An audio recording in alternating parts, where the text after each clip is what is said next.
Okay, everybody, we'll have the second lecture now. I'd like to welcome Philip Leeson, Wendy Christie, and Claire Rees. The three of them are from Philip Leeson Architects and gave the talk last year as well for this class. So I'll hand over to Philip, and then we'll go on from there. So thanks, Philip. Thank you, John. Thanks again. You might like to come in a bit closer. You do seem to be a long way from where we are. As John said, these chairs are great, aren't they? I'm Philip Leeson, and I've got a practice called under my own name. It started I commenced this practice in 1996, having come out of a practice of three partners. That practice was wound up somewhat unexpectedly, but I was able to carry on with some of the work that it had on hand, and that gave me a nice start. I didn't have to go out and scout for work right from the very first. So it was a shock to find myself in that position, but I was lucky, fortunate, and more fortunate than some people are. And I started with one staff member, and I've gradually picked up work and staff along the way, and now there are 12 of us all together. Some people work 4 days a week, one person works 3 days a week, otherwise we're all sort of full-time, and the work ranges from very small projects through to projects maybe worth $6 million, and it's residential, public housing, private housing, a lot of heritage work, some embassy work, a little bit of commercial and institutional work. Some of the projects have included restoration of parts of Gorman House and the Ainsley Infant School. We're working on an embassy residence on Mugger Way. We've worked for the Norwegian and the Swiss embassies, doing mostly sort of service work and repair and modifications to their embassies. We've done a lot of lovely private houses and a lot of alterations and additions. That seems to be about 50% of our work, I would say, and the other 50 is a real mixture of stuff, interior design, heritage, and so forth. We're really busy at the moment. I'm particularly busy with a lot of small jobs, and it's a lesson, if you will, that you should draw a line somewhere and not take on too many of these little jobs, because they really just consume my time. But I take on those things because I'm also the Institute of Architects ACT chapter president, which maybe occupies about 25% of my, 50% of my, sometimes all day, sometimes most of the week, but it's probably on average 30% of my time. So I fiddle around the edges doing these small jobs, and Claire and the others get the choice of jobs, I think. For sure. There's a debate on that one. So I think there is a lesson. Be a bit more selective than I am in the work that you take on. I still think of myself as a small practice, and you have to take everything that comes along. On the other hand, if people have been recommended to us, I feel that it would be a bit rude to say, no, we can't help you. Someone has said kind things about us, and they've come along and they want a carport or a room on the back of their house. You think, oh gosh, do I really want to do that? But I guess I try and find a way to fit those in and hopefully serve the client properly. I should say there's a little thing that we wrote, and you might like to sort of look at that and give me your response at the end of the lecture, and be honest. Maybe I'll hand over to Wendy and Claire to talk about the things you want to talk about. Oh yeah, you're going to come back to yours. Oh, okay. Yeah. This is what I'm saying. I'm not prepared because I'm too busy. You've got the art house to talk about. Yes. Okay. So what do I do? Up and down arrows. Okay. This is a project I finished a few years ago, and there is a corollary to this, or a follow-up one, which is really quite interesting.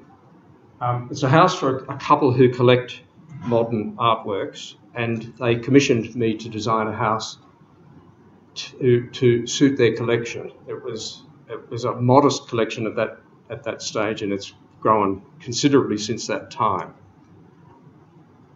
They had a suburban block of land in Weston. It was about 800 square metres. They had an image of a house that they had in mind. It was very cubic, it was very modern. They had some photos of houses that they admired, both in Australia and overseas, and they provided a very good brief, really very detailed on the spaces, the quality of the spaces, the types of materials, the forms, and how the house had to perform in terms of being a place to house a significant art collection. And so I proceeded to understand what their collection consisted of, what particular pieces that had to be housed in a certain way. And for instance, in this picture, there's an artwork that sits in the corner of a room. So almost immediately we located a place where that piece could live, if you will. That was the site, very ordinary little house, set way back on the block. We very quickly cancelled out the notion of trying to retain it and extend, because it simply wasn't going to meet their needs from an environmental point of view or a siting point of view. These are some of the images that they provided, and you can all see the similarity in at least part of that image to what we did. Again, these are the images that they provided. They had an idea of a colour palette that would be appropriate, and this was based on a colour theory by Breuer, a very sort of academic bit of writing to support this notion of blue, white, yellow and red being appropriate colours, and anything else you put to one side. I'll leave you to research that further. They also wanted a two-storey house. That was something that they knew, and they wanted a stair that said something. They didn't want just a normal old stair running up the middle of the house. They also were aware, and as was I, of a building in Melbourne called Heidi in Heidelberg. This was designed in the 1960s, and the original architect's name escapes me at the moment, but it had a... That's it. It has this wonderful circulation pattern running through it. It's made of South Australian limestone, inside and out, large expanses of glass and timber windows. So we had all this information that they'd provided on how their house might work, and these were some of the early sketches that I produced. A house that ran down the block of land facing north to the left, where there was a living room, a kitchen and another living room that pick up the north, service rooms along the west, and a guest bedroom at the back. And upstairs, a master bedroom looking out to the street, private bathroom and dressing room, a loft looks down through a two-storey space to a workroom at the back. And you'll see a lot of solid walls that can display artwork throughout that plan. Susan was really, couldn't understand plans and normal elevations. They didn't really resonate with her. She couldn't imagine what I was trying to show her. So I produced these little caricature drawings, little thumbnail sketches to give her a sort of a three-dimensional image of how the house might look, and that sort of thing works really well. And it's a facility that I think I use very well. I like this rather than 3D images, and I find I personally work better with a pencil and on paper and do freehand sketches and resolve a plan that way rather than trying to manipulate a computer image. It's looser and it looks to me less like a fait accompli. It's the sort of thing that a client, I feel, they can say, look, I don't like that, or can this be modified? And it's a quick little pencil sketch to show what the alternatives are. Anyway, it served the purpose well to show how that blocky cubic form might be interpreted in their house, how spatially it might work, particularly for the two-storey space that sits in the middle of the building, and how they could be up on their work area looking down into the dining room, and how the stair might work its way around a central wall. Once that plan was resolved, we made a model. You could pull it apart. I guess physical models are less popular now within practices. 3D and digital imagery is really taking over physical models a lot, but I still think there is a place for models for certain projects. We use yellow trace a lot to explore details and forms and colours and so forth. At this stage, by this time, we were into the 3D, computer drawings, and these are really just pared back for presentation purposes. But the plan has, by and large, stayed as it was originally when prepared in pencil. And so you can start to see the colours coming through. It's made of Besser block or concrete blocks left as they are, with the hint of colour in some fibre cement sheeting and some colour bond and yellow paint. So really faithfully interpreting that Breuer colour theory. I love detailing, and it's not something I get to do much, but I think it's really important to know how a building goes together. If you want a builder to quote on a project, you've really got to tell him how you see it being built, and you've got to know your construction techniques. You've worked with a structural engineer to make sure all the sizes are right, but you've really got to tell the engineer what the parameters are. You don't want to be dictated by the structural engineer's requirements, or there's a balancing between what a structural engineer's needs are and what your aesthetic and sort of spatial needs are. I talked about the stair before, and I was aware of this little piece of artwork that the owners had, and I wondered how I might use that as a springboard for a stair, and that's what I came up with, this structural steel segmented spiral, if you will, with some additional panels added to it, additional panels that enhance that scheme and pick up the language of that artwork. So this is the finished product. Faithfully repeating or following the plans. They had a landscape architect plan the garden, and that was planted as part of the project. And there's the artwork and the stair, and I hope you can see the sort of rationale for the stair. And since these photos are taken, the walls are nearly 100% covered in artwork, top to bottom. We've got a bit of an issue with the concrete blocks I mentioned. There's something defective in them, and some of the blocks are actually growing. Concrete usually shrinks over time, but for some reason these blocks are growing, and it's causing some headaches for us. And the manufacturer is researching the problem, and we're waiting on their advice as to what we can do to arrest that growth. But it's a worrying problem, and one that I hope you never have to encounter.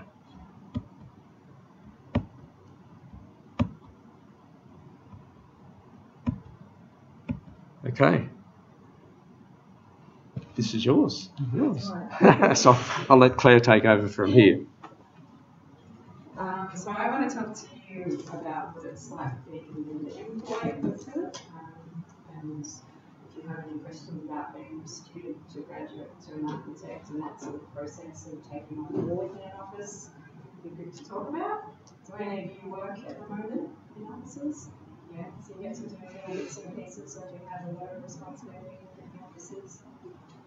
Too much. Yeah, too much? Oh, that's good. Okay.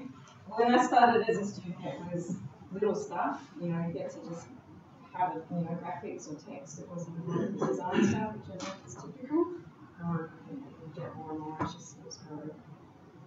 I started as a graduate in Melbourne and worked in little offices, Melbourne and Sydney. Went overseas for a while and did bigger offices.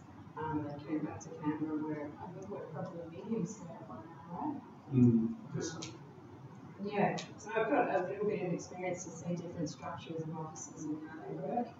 The nice thing about Philips is that it isn't really this master and apprentice relationship that this tongue-in-cheek slide suggesting, is that we have, while we refer to the Brains Trust and everyone in the office, we have a fairly flat structure, but we get a lot of independence and we do a lot of our own design, but we look at each other for comment and criticism. I think there's a bit of a common language created through that with materials and details. Philip's a stylish fella, can put a lot of things in the model. I think it's important for an architect, right? But Philip, as the main figurehead at the office, has the ability to multiply himself. He's a person that's time poor and can come into and give us advice on any project at any time, come out to site with us at any time, while sort of the wheels are ticking behind the scenes. But that doesn't mean that he's micromanaging every single design detail and decision that's made. He's sort of across everything all at once, rather than, I don't know, being too intense, I think, which is it's a great skill to be able to step back and allow others to take on that responsibility while it's still your name on the practice, right? So it's a bit like a shared studio working with Philip, which is really nice. There's the weird trend in our office of personality types that have been hired. Have any of you ever done a Myers-Briggs test? Do you know? Oh, yeah, you do. Do you have a trend in your office at all? ENFJs. ENFJs, where are they? We've got a few, like, this guy. Protagonists. the protagonists. Yeah. Oh, we've got heaps of them in our office. Yeah, it's funny. Yeah. ENFJs, ENFPs, but we've got a lot of positions. This one? That's Wendy, yeah. We're all pretty much in the green. Yeah, we do have. There's one oddball. Yeah, we've got We have a two. virtuoso, that's who we have. And, We've got and two a sharing, logistician. sharing. Yeah. Oh, yeah. Very hard to work with. He's Yeah. It's tough because he's independent. He's really independent. He's really difficult to. Yeah. He's very anal the way he works. He's like quite pedantic and Doesn't want really- other people to come in. Yeah. Which one was he? the virtuoso. Alright. So it's very fun. It's actually really helped our structure and how we work and who gets what jobs and who gets put with what clients as well. Oh, Really, like we work So on. you use it as a series? Absolutely. Oh, okay. We don't use it as a series, but we just We look took it out of around. interest. We use it in hiring as well, I guess, because we don't want to have heaps of ENFJs because we want a bit of a balance and some people to like offset each other and help as far as. Is that a more corporate type of thing? No, we're residential lighthouse. It's, Yeah. Okay. it's been really handy. Yeah. We have a couple of ENFJs. Phillips and INFP. Mm-hmm. I'm an advocate. What were you? You're I'm the AFJ, blah, blah, blah. Yeah. Oh, yeah. And then we have a couple of sentinels. And they're very organised. Yeah. Yeah. It's so Foundational stone, yeah.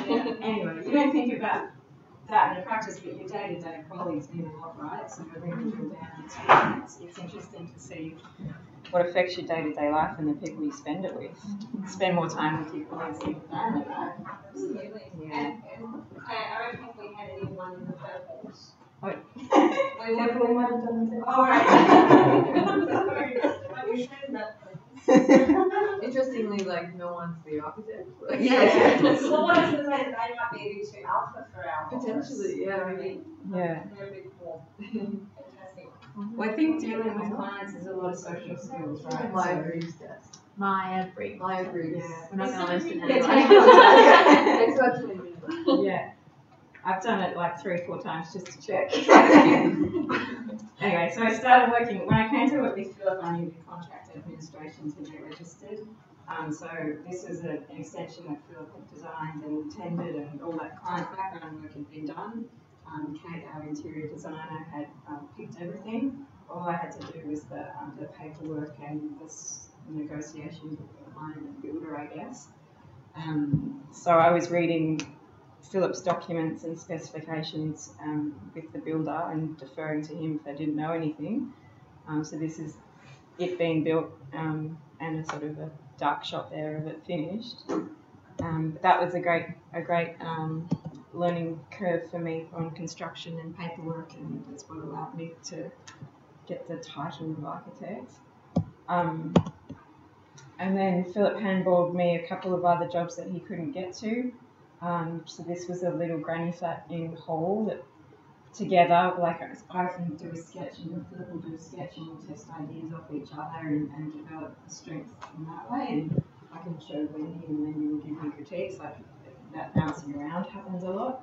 So these are my sketches to sort of some of Philip's workings and the sketches to the working drawings. And that's on site now. So that's good. We can test it through renders for the clients to look at, and they can put their take on it as well with colour choices and materials that they want. It's not, an architect saying we'll have. It's very much what we respond to with our clients. And this is a similar situation for a renovation and extension in Beacon, where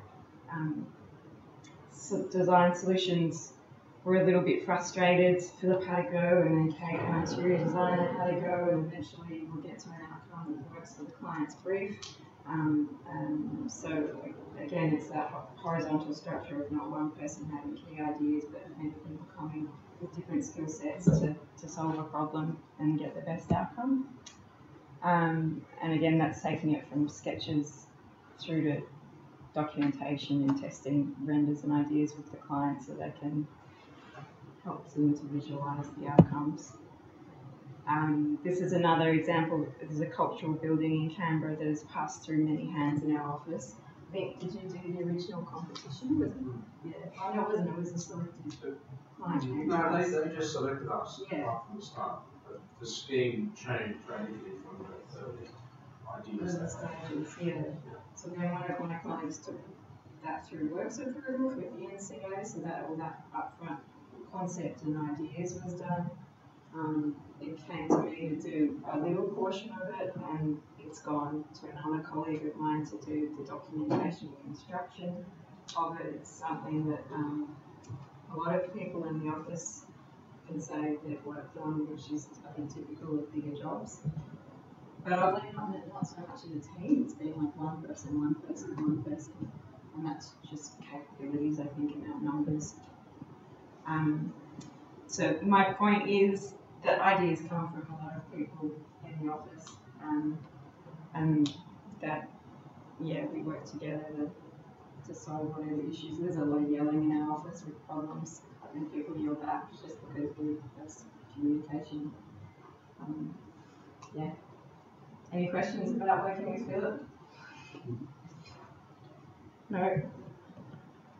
Okay, me? Yeah. Okay.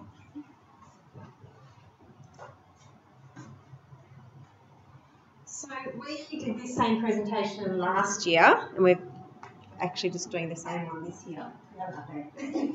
So when we came in last year, I couldn't talk about any of my projects because they were all under confidentiality agreements. I can't even remember what they all are, except that I now know that I probably could talk about them because they're built.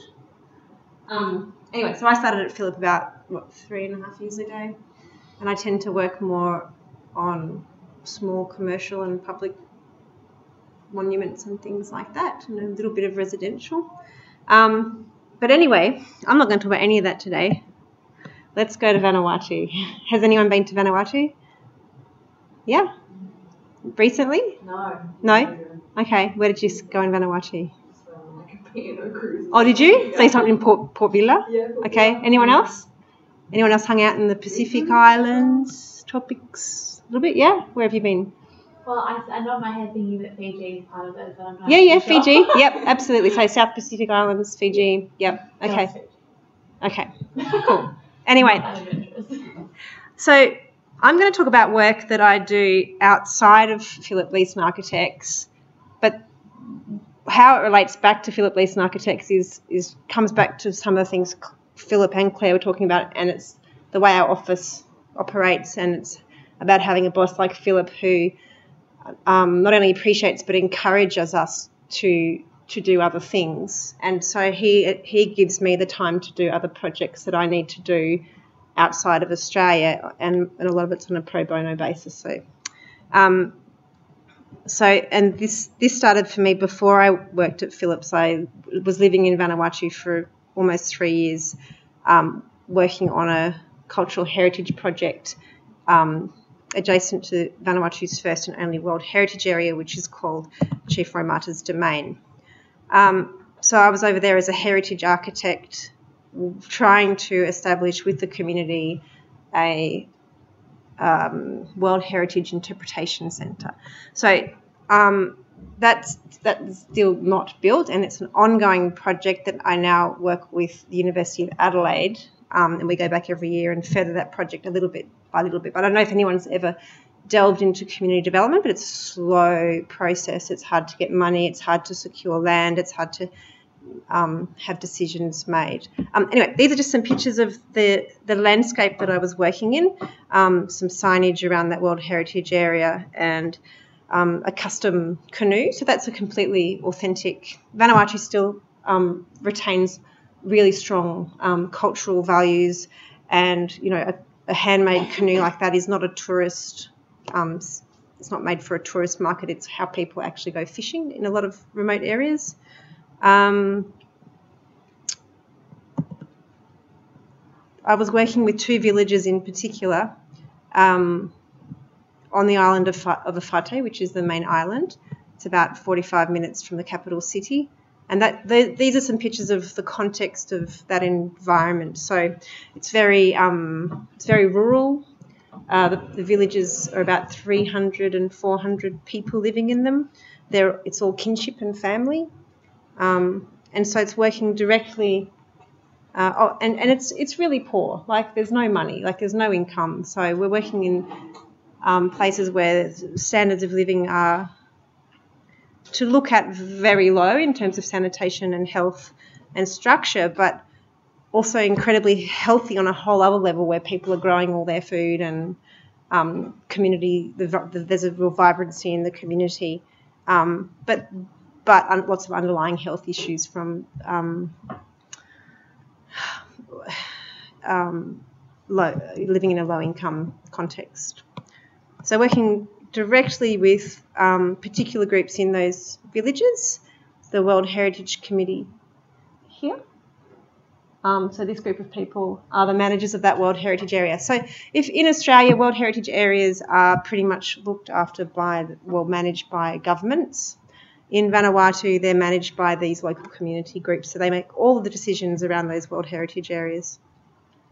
And the Tupiro Committee were a subcommittee underneath that committee who were the decision-making body for the community, for the interpretation centre that we would like to build in the future.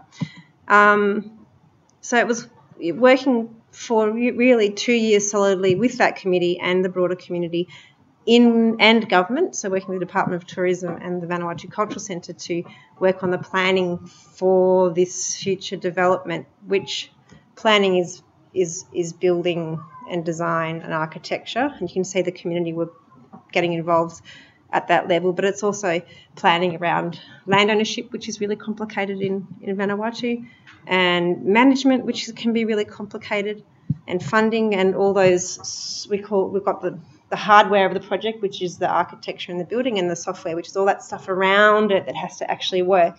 Otherwise, the community development won't be successful.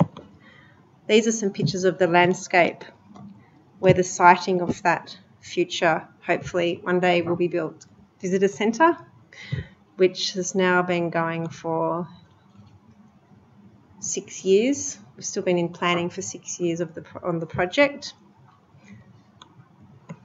And while I was there in Vanuatu, I put together really master planning drawings for that tourism precinct, adjacent to the village, adjacent to the World Heritage Area, on a piece of land which is highly contested in terms of land ownership, which makes it really complicated. We didn't choose a piece of land for that reason. The reality is every piece of land is complicated and highly contested, and this was just the best of all of those options. So looking at diagrams around land movement through the site and landscape planning across the site. And then broad site planning diagrams, including plans and sections and elevations of what this future visitor or interpretation centre might look like.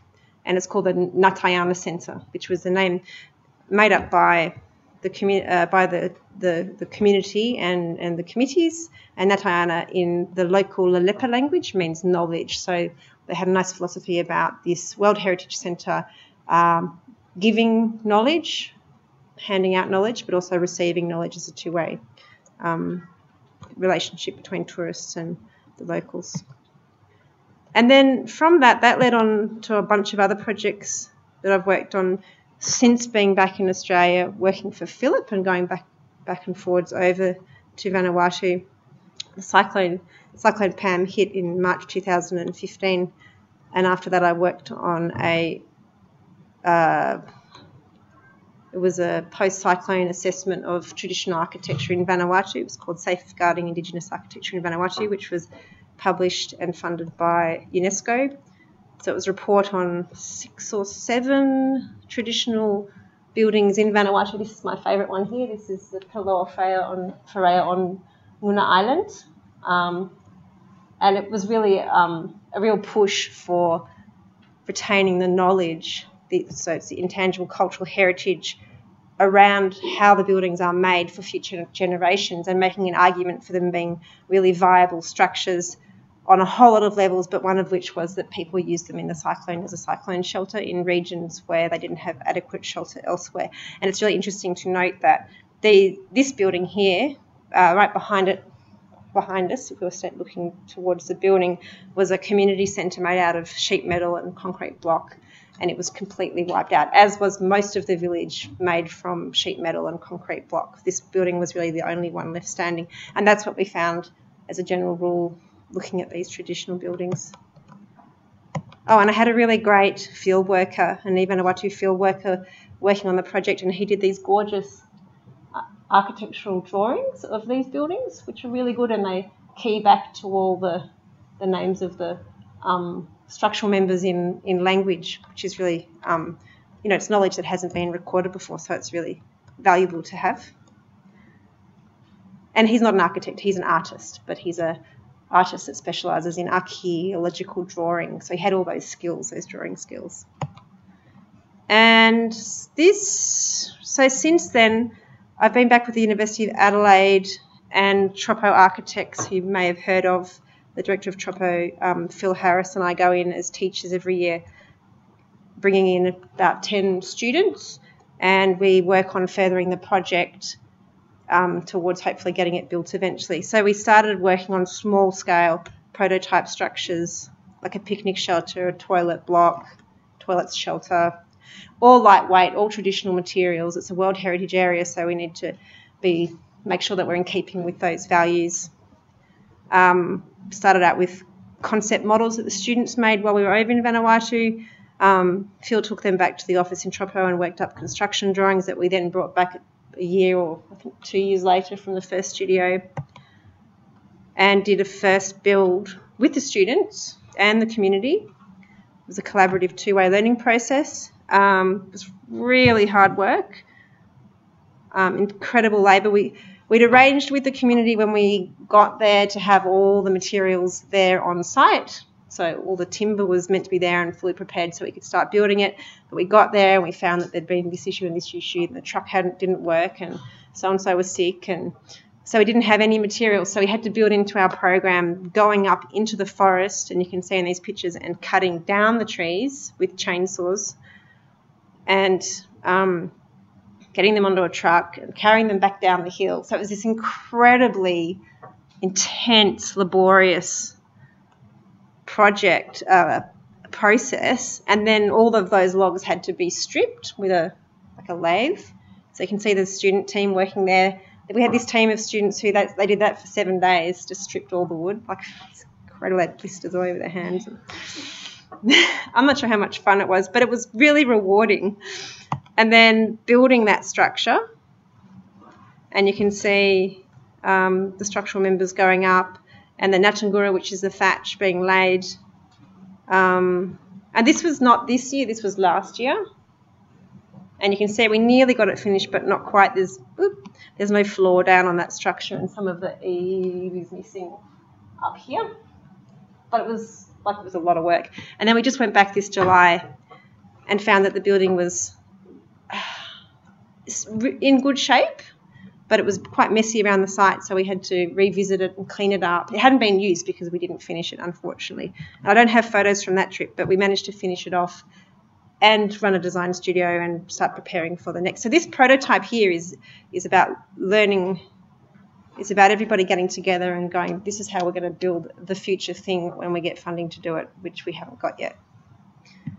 And that's a really beautiful atmospheric picture of that prototype, which has been taken on by the chief in that village, the new chief. He's the old chief, unfortunately, sadly passed away a couple of years ago. The younger chief has taken on as his new chief's house, which that village in Vanuatu has never had a chief's house, so it's a really significant little thing. So it's his little chief's house, and it's like a temporary chief's house that will lead hopefully on to the construction of a larger chief's house. And I just want to stress that the students come in and they help with this project, but it's not like they're coming in and doing this project. It's a really collaborative thing with the community. There's a community building team, and everybody gets in and works really hard. And there's lots of tensions during that process, as you can imagine in anything collaborative, especially something that's hard work. And then this is just some diagrams showing how this might progress. It's probably a little bit out of date. Yeah, it's out of date. Okay. So none of that stuff in orange for 2018 has happened yet. Maybe that will be next year. Although, okay, so all this planning here,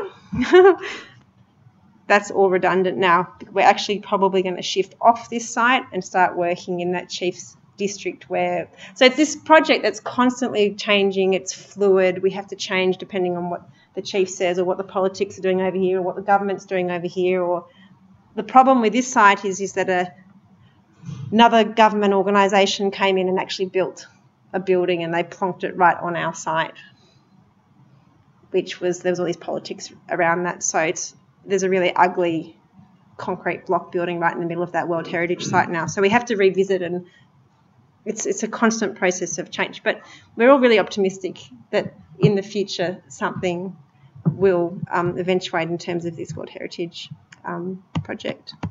Anyway, that's it for me. Any questions? Yeah. How did you get involved in why Vanuatu? Oh, right, okay. Did you have a personal connection or just... It sounded nice. How did I get involved? I was up in... After graduating from Queens... So I grew up here, went to Queensland Uni, and then my first graduate job was up in Darwin with Troppo, actually. So that's my connection with Troppo. But after 10 years in Darwin, I got really sick of it and I just applied for this job over in Vanuatu, which was it's an AVID position, so it's not even really a paid job. Do you guys know AVID? No. Okay, so AVID is the Australian Volunteers for International Development Program, which is really quite an amazing, cool opportunity, and all the students over there studying community development will be knowing about it and applying for them, but architecture students never really hear about it. So it's a DFAT funded, DFAT, is that who it is now? So it's not AusAid, it's now DFAT, isn't it? DFAT funded program, but it's run by different organisations, but it's called AVID. And they are constantly advertising volunteer positions overseas, right? And they're professional positions. So you have to apply for them and you have to have certain qualifications. But when I say volunteer, they are volunteer in that they come with a living allowance. You're just not going to make a lot of money. So the living allowance will depend on the country that you live in. But in Vanuatu, maybe it was $30,000 a year.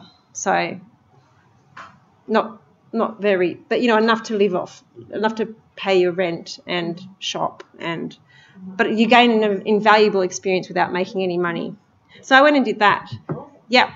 And I did it mid-career, which is a little bit unusual. Like, people would normally do that when they're really young out of uni or when they're retired and they can afford to do it. And I went mid-career with my kids, which was a bit mad and quite difficult financially, to be honest.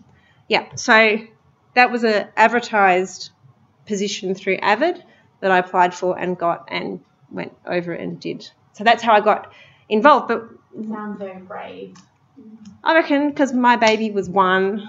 Yeah. Even braver. And I had to jab him with all these injections, and it was quite stressful, some of that. Do you feel very supported by the community, being a mum and having a kid? Yeah, so being a mum was this huge in with the community, because when I went over I was 35 and I had a 1-year-old and a 5-year-old. Okay, so a lot of the younger women who go over there, let's say they're 29, 28, 27, university graduates, sometimes I think it can be difficult to connect with the women in those villages, because the women in those villages have all had babies by the time they're 20. Yeah. Right? So it's a completely different life situation. Yeah. Whereas I came in as a mum, suddenly there was a real human experience that we could share. Yeah. And they were really supportive, and they would take my baby, and while I was in a meeting, and the kids would just come with me into the village and do my work with me, so, and it was a great experience for them because they got to run around with all the kids and made friends in the village. Yeah. So it was this really rich and valuable experience, but financially really very difficult, which was in the end why I came back to move in with my parents in Canberra, because we'd run out of money, right? But what it's led to has been more work like that UNESCO work, and I'm now doing work with the University of Sydney, which is great and interesting, but to be honest, none of it pays particularly well. It's a lot of pro bono. Yeah. When you talk a bit about how this dovetails into your work with Philip? Oh, yeah, it actually does, doesn't it? It does, because when we write proposals, so I've got a lot of experience from working in the Northern Territory anyway, in really remote areas. But what this does is it gives me current experience when we're going on projects that require cultural heritage experience. So I can put myself down as a cultural heritage advisor. I don't have any qualifications, but I've got quite a lot of experience. So we've just won a job on Indigenous housing, and we put me in as a cultural liaison person, I suppose, on that job. So I've got fairly strong credentials on community development, which can be, I think, in Canberra it's a little bit of a rare thing to have on your CV if you've stayed in Canberra. But I've gone out into lots of different parts of the world, so it can strengthen a CV if you're trying to apply for those types of jobs. Yeah. Are you still working on the Vanuatu projects? I'm working on this one, yes, and the University of Sydney public housing project, which is in the city of Port Vila, and it's a tin and block work kind of more expensive project. How do you do that? Is that work in as a project in Philip Leeson Architects? Not yet. He has this amazing ability to get up at 3 o'clock in the morning and do half a day's work, and then come to work and do a day's work, then go home and look after kids. Maybe, am I that efficient between 9 and 5, or am I tired? Yeah. That's what I'm trying to get you to talk about with these. Is last year you talked about basically this kind of dual life. Oh, yeah. The stuff you were doing in the office, and then the things you were doing outside of it. Yeah. How you negotiated that. Yeah. So, like Philip said, I get up when I'm busy. I get up at 5:30. I set my alarm. I've got a 5:30 set on my alarm.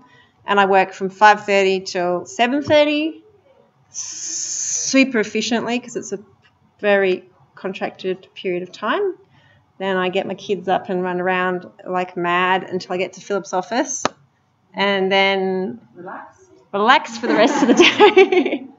But then Philip's office can be quite busy too. Like we did the 2 a.m. recently, and we do a couple of, not very often, by the way, but when there's attenders due, Philip's, we generally knock off around 5:36.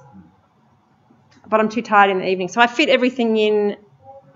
I just get, if I'm busy, I can get 10 hours a week from pulling it into the morning and sometimes weekends, which isn't that sustainable, by the way, but that's one way of doing it. Oh, and the other thing is I only work a 9-day fortnight for Philip, theoretically, which means I get paid for 9 days. I usually work 10, but I build up an extra day leave, which I use for these trips. So I'm not eating into my family holiday. So there's a flexibility which Philip's office allows. It allows me to do this work, if that makes sense. Does that answer your question?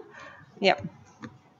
Yeah, I guess I'm interested in a similar thing because the architect I work for as well, we both do lots of different things and she really encourages that. Yeah. But then it's how you actually manage all the communication, and then it's great having that crossover and a lot of support. Yeah. But then it's still have to get stuff done. Mm. What gets prioritised and how do you still work with the team and all of that stuff. Yeah. Okay, so who do you work for? I work for Janet Thompson. Oh, okay. Yeah. Yeah, right. So the stuff that you're doing within her office, some of it's a bit like this? Is that what you're saying? It's more that it's sort of what someone said before. So she teaches here. Yeah. I do some tutoring. Yeah. But she's always encouraged. I mean, she has 10 fingers in 10 different pies. Yeah, okay. So she's doing a lot. Yeah. But if I have different opportunities come up, Yeah. she'll encourage that as well. Yeah, okay, that's good. Yeah. So sometimes we fluctuate from having a lot of work. Yeah. So I say no to other opportunities. Yeah, okay. Or there's more architecture work. So Yeah. things kind of shift. Yeah. But then it's kind of managing where everything meshes together. I don't know if there's an answer to that other than, well, for me, how do you answer that? I think when you're busy, you just have to work really efficiently and fast. This work doesn't spill into my office hours at Philip's, except the occasional phone call I'll step out for. If I have to take something during the day, I'll step out and take a phone call. But really, this doesn't come into the office, although I'm thinking about bringing one into the office, just so you know, if you're interested. Yeah, an archaeologist friend of mine has approached me on something that's quite technical, and I've said I probably would need to do it through the office as a paid job rather than as a pro bono job. But for me, the busier I am, typically the happier I am, so I don't mind fitting it all in. Yeah, I get bored otherwise. Yeah. Sorry, I probably didn't answer that very well. Okay. It's an interesting point, though. Yeah. Like a structure, or it's like one Monday a month. Just say it's like a discussion, or just how that conversation happens. Around like checking in with Phil to see how with Philip. Yeah. Yeah. Or in terms of like if that happens. No, there's no formal arrangement. Yeah. Yeah, because this is completely separate to Philip's. I hope I keep it separate. I think I do. Except that on a phone call where I step out. Wendy might come to me and say she's going to make a Skype phone call. Oh, yeah. Between 2 and 3, and that's fine. And I'll use Philip's conference space to do that. Yeah. But then the way that our office works is that, those hours aren't being counted a lot because, I might work till 10 for Philip another night. It's just it's a professional environment where you get the work done at the end of the day, right? It's not really about how many hours you're sitting there at your desk. Yeah. Wendy mentioned that sometimes we worked at 2 o'clock. That was once. It was only once. It happened once, maybe twice. Yeah. I have a fairly strong philosophy that we should just work fairly normal hours. 8:30, 9 o'clock till 6, maybe.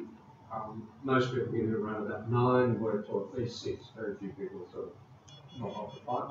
One person does very religiously. So I don't subscribe to the theory that people should work like crazy and late into the night and weekends. And not get paid for it. I just don't think that's right. And it's not very sustainable. No.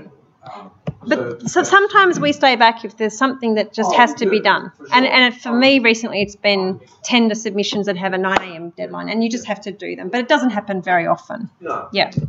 Yeah. I usually work till 6:30 or 7, and then I go home. That's it. I don't try and work at home much. Yeah. Whereas Claire sometimes takes work home with her if she needs to, but it's not an everyday thing. Yeah. And it's a really we also have lots of people in our office with kids. Yes. So Phillips allows for that flexibility for me, or like my colleague this morning, her child had an accident and had to go to the hospital. So she, it's just life, right? That's what it's. Yeah. Now, can I redirect the conversation slightly? Philip, maybe you want to come up here just so we get this recorded. But can you tell us a bit about how you get your work? Or how did you start getting clients when you first started your business? The practice that I was in was, it had 2 directors, and I had a small share of that practice, very small share in that practice. The 2 directors sort of had a falling out and couldn't work together properly, and it was pretty messy. And then they just wound up the practice, and they said to me, Philip, Peter said, you can take those jobs, there's some heritage work there, and David said, you can take those jobs, there's some public housing there. I had a good relationship with the ACT public housing sector, and I'd always worked with them, and that work continued to come through. We had some private clients, and I continued to serve them. And I had one person who stayed on from that whole practice with me. She said, she very generously gave a year of her time. Her partner moved to Queensland, and she said, look, we'd like to help you out for the next 12 months, and that was really terrific. That was a great boost. I had enough work to pay myself a living and for her time. And during that time, I took on another architect, so he sort of took the work that she was working on, and gradually we worked up to 2 employees and 3, and then I was 11 plus me. And I tried to do initially I tried to do the accounts and the accounting package, but I couldn't do that and do all the other work. My wife moved in and took on the practice management and the accounting and looking after getting information to the accountant, and help organise insurances and all of those things, so that I can concentrate on the practice architecture rather than the practice. And do you? How do we get our work? Yes. Do you advertise? Social media? We are using social media, Facebook and Instagram, emails, and that brings little bits and pieces come through that way. It's a lot of work is word of mouth. We tender on projects for the ACT government, small projects. We're not pre-qualified. You might have heard that pre-qualified criteria, that if you want to work for the ACT government, anything large. Sorry, is that when you have to do the whole Quality assurance and you have the audit and wasn't sure. We've avoided that over the years.